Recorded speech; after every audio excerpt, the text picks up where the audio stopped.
I want statehood, Seda said. I think it would be better than what we are now. Puerto Rico's status as a U.S. Commonwealth means its 3.5 million American citizens do not pay federal taxes, vote in presidential elections or receive proportionate federal funding on programs like the Medicaid health insurance system for the poor.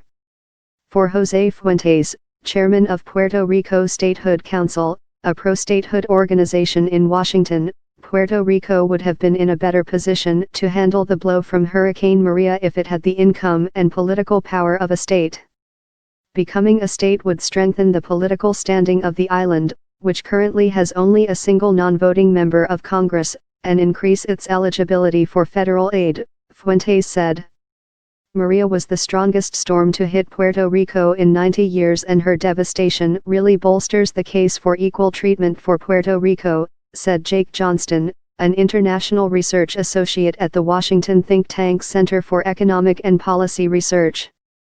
The creaky infrastructure was no match for Maria's fierce winds and water and likely hampered the emergency response, as officials struggled with a near-total power outage, and a lack of water, fuel, and communications, he said.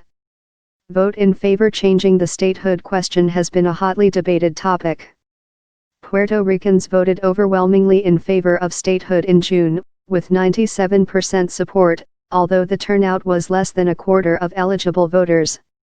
How can we still have a colonial territory with more than 3.5 million U.S. citizens without access to equal rights or have the same political power? Governor Ricardo Rossello said on Monday.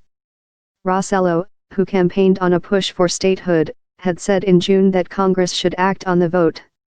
Making the non-binding vote reality requires action from Congress, but the Republican-controlled House of Representatives and Senate is not likely to act for a territory that leans Democratic.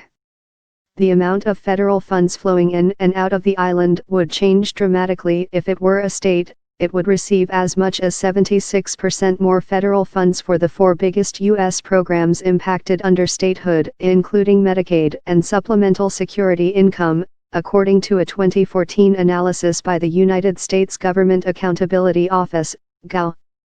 However, in turn, Puerto Ricans would have to pay federal income tax.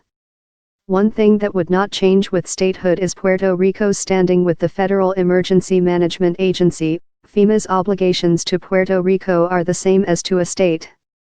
Democratic leaders in Congress and some residents in Puerto Rico have accused the Republican administration of being more sluggish in its response than it would to a disaster on the U.S. mainland.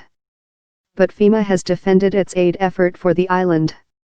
I go to bed every night knowing that I have done the best I can to marshal all of these federal resources to the island, FEMA Administrator Brock Long told CNN last week.